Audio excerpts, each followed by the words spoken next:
Thanks very much to the panellists. And I think we let that conversation run because as the questions were coming in, they were getting answered spontaneously. So I felt better to let it flow. So I think it falls to me to close today's proceedings with thanks to Her Excellency and the Royal Society for organising, and in particular to Susan as the chair of the program committee, who takes the committee, and Susan chairing that takes the credit for today's event. This is something of a fraught task, and I'm a student of Duncan Iverson, who is my former boss at Sydney University as Deputy Vice-Chancellor of Research. He was a master of being the rapporteur and summarising. But maybe the way to finish is to kind of go back to how we started. I think if we're to reflect on this particular annual forum of the Royal Society and the four academies in future years, it's worth noting that it occurs in the shadow of two significant events, one being COVID, both here and globally, but the second amidst a US presidential election where the result is not fully clear. And I think that was palpable when we came in to the room today. It's still yet unclear, but these things hang over today's forum. And it was implicit, though Peter made a small reference to it when he referenced 1776 and the significance of that date, both the Declaration of Independence, but also for Edward Gibbon publishing the first volume of The Decline and Fall of the Roman Empire. And his reference there was to Ouroboros, that ancient symbol which brings the god of life, death, and reincarnation together. So with that context in mind, how do we approach this as the Royal Society?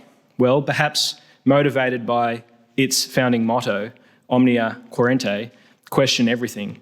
A motto inspired by Enlightenment philosophy, scientific method, progressivism, some notion of humility and hypothesis in how we venture into the world.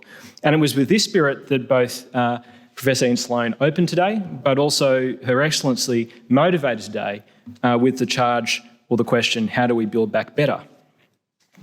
So rather than summarise all of today's sessions one by one, perhaps I can have a go at thinking about that question of how we build back better by piecing together the building blocks. And let me kind of think about this in terms of three blocks, a kind of inverse pyramid, if you will, from kind of largest people involved to the smallest number of people involved. The largest might be how we think about community, global community, and Martin Parkinson talked about the global commons, but community both internationally, but also nationally. Peter helped us think about community in terms of historically the kind of community we have been, the kind of positivism, progressivism that motivated 19th century idealism in this country and bringing Commonwealth traditions to this country. Anderson Stewart, who left Edinburgh to become the founding professor of medicine and dean of medicine at the University of Sydney, who, facing a pandemic or an epidemic, realised an apathy towards immunisation. And so Peter's charge was, are we immune to history? Do we learn from history? Do we follow the virtuous cycles that he saw in the aviation industry, where we improve on what's happened before? Or do we somehow build up some immunity which resists us from learning? Community also in the sense of local communities, regional communities, hard-hit communities that Larissa talked about, Oak Valley, Indigenous communities who are seeking to close the gap, on the gap in life expectancy, poverty, other things. And in that community, and when we think about today, we heard both the challenges but also the pride and resilience from those who are beginning to find empowerment in that local decision-making, something that Anne also touched on. So community is one way in which we're beginning to build back better, but state is perhaps a second building block, a second organising principle for community at both the state in a national sense, but state in a kind of federalist sense, New South Wales, Victoria and others. And here, state and state governance was a theme that came through in one of our sessions. I think Teresa Anderson, Greg Dorr were able to speak to this. They described that governance process as agile. I think that was a term that Larissa also used. Tiger teams, flying squads, and the pride of the Balmain Tigers coming to bear. But my own observation from that was not simply the process of agility, but also the risk appetite. The risk appetite to determine when do we shut down and when do we leave things open. And here Teresa gave some sense of the accountability that she has in mind. She referred to the notion of the needs of the individual and the needs of society coming together in informing those decisions. Risk appetite in some sense being a calculus that is calibrated both within the democracy but in partnership with the premiers of state. And here we find our state premiers finding their voice in different ways within the Commonwealth. Now, I suppose in that session we were talking about governance and state in a health sense, but in our last session we also talked about it more broadly in economics.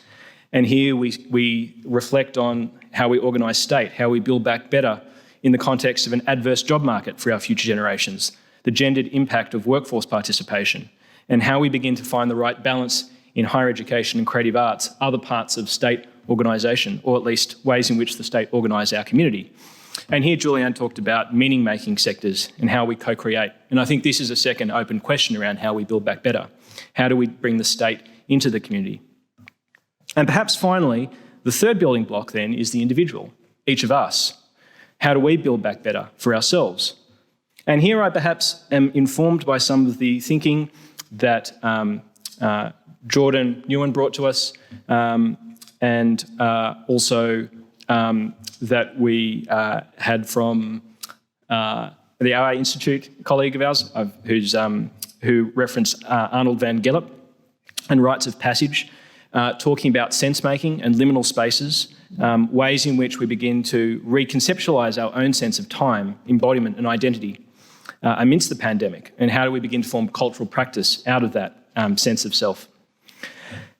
And I suppose what I was thinking about as I thought about this sense of self amidst the pandemic was the Hippocratic corpus, this idea of how do we think about when are we in a crisis.